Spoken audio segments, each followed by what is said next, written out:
Welcome to my channel. Balaniti World. ఒక ఊరిలో సులోచన అనే ఒక మహిళ ఉండేది. ఆమెకు ఒక చిన్న పూల కొట్టు ఉండేది. ఆమె రోజు పూలని అమ్మి జీవనం సాగించేది. పూలమ్మ పూలు రండమ్మ రండి, తాజా పూలమ్మ రండమ్మ కొనండి. సులోచనకు ఒక కుమార్తె ఉంది. తన పేరు రమ్య. ఆ అమ్మాయి చాలా గుణవంతురాలు. అందరితో అణుకువగా ఉండేది. రమ్య వాళ్ల నాన్న తన చిన్నతనంలోనే వాళ్లని వదిలేసి వెళ్ళిపోయాడు. దాంతో రమ్య వాళ్ల అమ్మే రమ్యని చూసుకునేది. ఒకరోజు సులోచన ఆందోళనగా ఏదో ఆలోచిస్తూ ఉంటుంది. అప్పుడు రమ్య, అమ్మా, ఏమైంది? ఎందుకంత దిగులుగా ఆలోచిస్తున్నావు? ఏమి లేదమ్మా, ఇవ్వాళ కొట్టులో సంపాదన గురించి ఆలోచిస్తున్నా, అంతేలే. మళ్ళీ ఇంకో రోజు సులోచన మంచం మీద కూర్చుని, నేనేమో చిన్న పూలకొట్టుతో జీవనం సాగిస్తున్నాను. నా కూతురికి పెళ్లి వయసు వచ్చింది. నేను నా సంపాదనతో నా కూతురు రమ్య పెళ్లి ఎలా చేయగలను? అప్పుడు రమ్య అక్కడికి వస్తుంది. అమ్మా, ఏమైంది? ఎందుకీ మధ్య నువ్వెక్కువ ఆందోళనగా ఉంటున్నావు? ఏమడిగినా వేరే కారణాలు చెప్తున్నావు. ఈరోజు నువ్వు నాకు ఖచ్చితంగా నిజం చెప్పాల్సిందే. ఏమీ లేదమ్మా, నా బాధ అంతా నీ పెళ్లి గురించే అమ్మా. మన పూలకోట్టుతో మనం బ్రతకడానికి సరిపోతోంది. కాని నీ పెళ్లి చెయ్యాలంటే ఎలా అని ఆలోచిస్తున్నాను. అమ్మా, నువ్వంతగా ఆలోచించకమ్మా. నేనసలు పెళ్ళే చేసుకోను. జీవితాంతం మనిద్దరం కలిసే ఉందామ్మా. అంతకంటే సంతోషమైన విషయం ఇంకొకటి ఉండదమ్మా.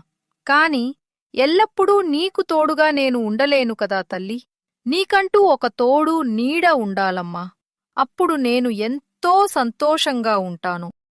ఒకరోజు సులోచన పూలమ్ముతుండగా ఒక వ్యక్తి అక్కడికి వస్తాడు. ఆ వ్యక్తి, అమ్మా, నువ్వు సులోచన కదూ? నీ భర్త నా మిత్రుడేనమ్మా. నీకు ఒక కుమార్తె కూడా ఉండాలి కదూ? అవునన్నా, నాకు ఒక కూతురు ఉంది. తన పేరు రమ్య. పెళ్లి వయసుకు వచ్చింది. మంచి సంబంధం చూసి పెళ్లి చెయ్యాలనుకుంటున్నా అన్నా. ఎవరికో ఒకరికిచ్చి పెళ్లి చేసేయమ్మా. ఈ పూలకొట్టులో వచ్చే సంపాదనతో నువ్వు పెళ్లి చెయ్యాలంటే చాలా కష్టం.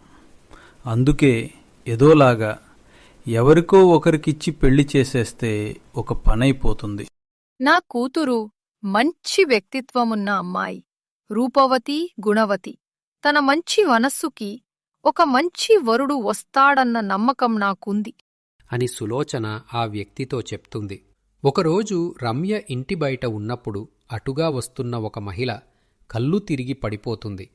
అప్పుడు రమ్య ఆమెను ఇంటి లోపల పడుకోబెట్టి తల్లిలాగా చూసుకుంటుంది. అది గమనించిన ఆ మహిళ, అమ్మా, నీ పేరేంటి? నువ్వు చాలా మంచిదానివి. ఎవరో తెలియని నన్ను ఇంత బాగా చూసుకున్నావు. నా పేరు రమ్య అమ్మగారు. మీరెవరు? మీరెందుకలా పడిపోయారు?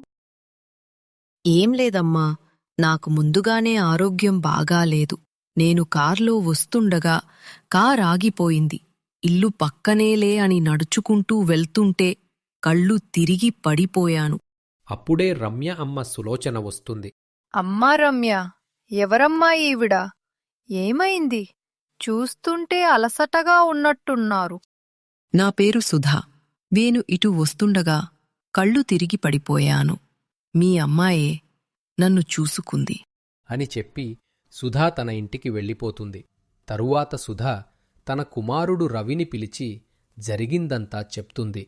ఇంకా రమ్య మంచితనం గురించి కూడా చెప్తుంది. తరువాత సుధా తన కుమారుడిని పిలిచి, నాయనా రవి, నీకు రమ్యతో వివాహం జరిపించాలనుకుంటున్నాను. నీకు ఇష్టమేనా అని సుధా తన కుమారుడిని అడగగా తన కుమారుడు, అమ్మా, నువ్వింత బాగా చెప్తున్నావంటే నాకర్థమైంది వాళ్ళు ఎంతో మంచివారని. అయినా నీకంటే బాగా నా గురించి ఎవరు ఆలోచిస్తారు చెప్పు? నాకు ఇష్టమే అని సుధా కుమారుడు రవి అంటాడు. వెంటనే సుధా రమ్యవాళ్ల ఇంటికి వెళ్ళి సులోచనతో పెళ్లి గురించి మాట్లాడగా సులోచన, అమ్మగారు, మీరు ఎంతో గొప్పవారు. నాకు చాలా సంతోషంగా ఉంది. మా అమ్మాయి రమ్య కూడా ఒప్పుకుంది.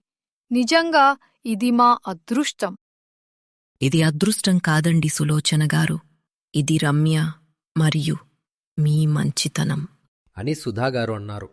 ఈ కథ వల్ల మనకు తెలిసిన నీతి ఏంటంటే, మంచి గుణం, మంచి నడవడిక మన జీవితాన్ని మార్చేస్తుంది అని. Thanks for watching. Please do like, share, and subscribe.